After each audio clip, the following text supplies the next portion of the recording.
Should we start with Richard Holden, that bizarre clip there where he refused to answer questions about being parachuted into that safe seat, any questions about Rishi Sunak as well, and then the Prime Minister's been in hiding this weekend, it appears. Well, Emily Thornberry has been... I can't go through with it. Very good. It was terrible, wasn't it? Another terrible Tory moment in this election campaign. It just goes from bad to worse. I think, Rishi Sunak and the Conservatives think that they can get on the front foot a little bit today with crime, 8,000 more police bobbies on the beat. They think this is a good idea because it can tap into something they feel they've already achieved on, which is getting 20,000 bobbies back on the beat. I'm not sure it's going to work because what everyone's talking about is still Rishi Sunak being missing over the weekend. The D-Day debacle will carry on. It is going to go down as one of the great gaffes in political history. It's not good. And the fact that there's rumours flying around this weekend that Rishi Sunak might quit, I don't think those are true. But the very fact that those rumours are flying around shows you the sort of state that the Tory party's in at this very crucial moment in an election campaign. What about the Labour Party then? Because yesterday, Emily Thornberry, because they keep talking about the 6,500 new teachers that they're going to do so that they can get the 20% VAT on schools. But now they're talking about spending this on breakfast clubs. So the Labour Party themselves don't sound very united in the excess, the VAT that they expect to receive from these schools. It sounds like they're spending it on anything. No, it's a great shame that the Conservative Party aren't in a better position to attack these Labour plans because they don't add up on a lot of things. On childcare, it sounds like they are all over the place at the moment. But the problem for the Tories, again, is that the Labour-friendly press will give them the nursery places headline. That's the headline they want to get out. It's not a bad one. I think as far as voter concerns go, crime is more important. So perhaps the Tories would be in an advantage this morning in a normal election cycle, but this isn't a normal election cycle because the Tories are struggling so badly. There are questions, though, about Labour's funding plans, aren't there? I mean, the SNP challenging Sir Keir Starmer over the weekend, saying that they need to be straight with the public and explain that Labour are going to axe some public services. Sir Keir Starmer says, well, he didn't refuse to rule that out, actually. Well, I mean, as electorally speaking, they don't need to be straight with the public, and that's why they're not being straight with the public, because they can say pretty much one thing or another thing, and it doesn't matter because their lead in the polls is so big. And this is a real problem. We saw it last week with Angela Rayner on Trident, saying, I don't support the policy that I support, was effectively her line. And yet nobody picks them up on it because they're in this hugely advantageous position electorally.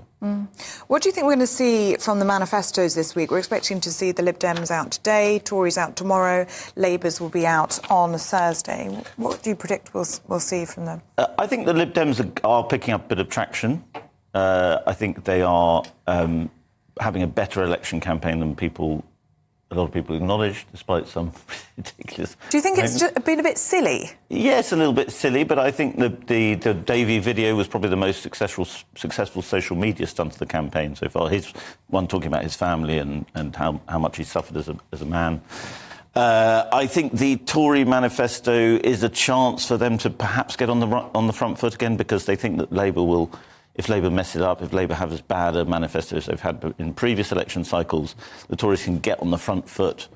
But the way things are going, would you bet against a major mess up in the Tory manifesto this week? What about reform? Because I keep reading on social media, there are more and more people joining reform constantly every single day.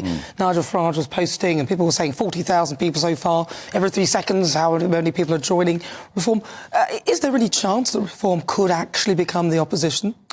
I think there is a chance, yes. And I think if you look at what happened in Europe last night with all these right-wing parties doing so well, and insurgent, anti-establishment right-wing parties doing so well, it's not... Everybody thinks that sort of Britain's going to be the outlier because we're about to probably vote for a Labour government when the rest of Europe seems to be going right.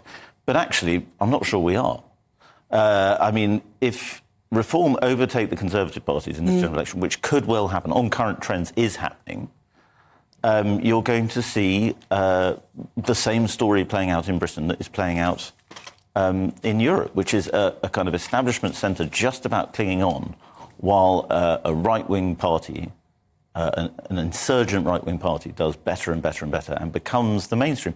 And we have to think, I think we have to think about whether we call these parties far-right anymore. There's a big debate to be had about that, because by any standards, they're mainstream now.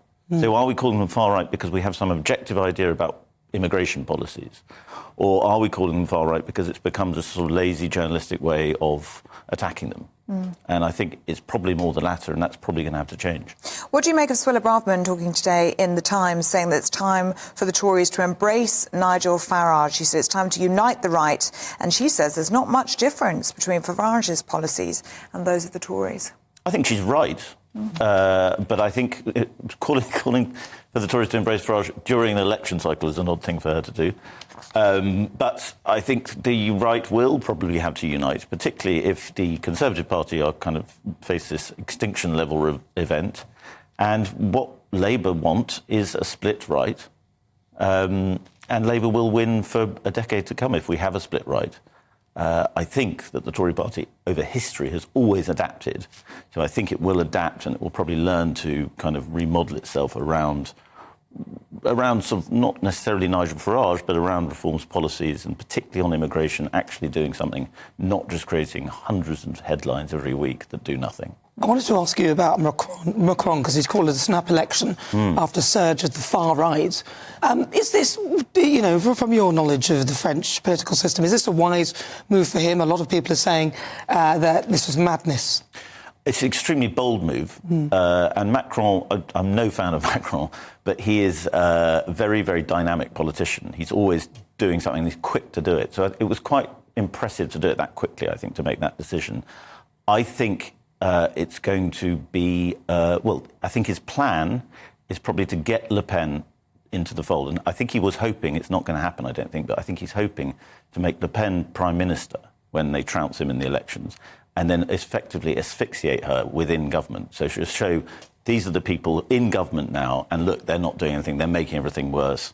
Everything's bad. By the time you get to a next presidential election cycle, some people in France think that he's going to go for he's going to try and get a referendum for a mandate for a third term, which is quite likely if you can see how egomaniac Emmanuel Macron's been over the years. But I think that what's probably going to happen is this guy, Jordan Bardella, the sort of new emergent figure in Le Pen's National Rally party, he will probably go into government, assuming that National Rally win very big, which it looks like they will. Judging on last night's election results, they could win spectacularly. But so I think Jordan Bardella, this young, more dynamic figure in the National Rally, more dynamic than Le Pen, you could say, I think he will probably go into government, and I think it will be, could end up sort of paralysing Macron's presidency. It's a huge gamble. It's a huge gamble. Yeah, and probably one he'll lose.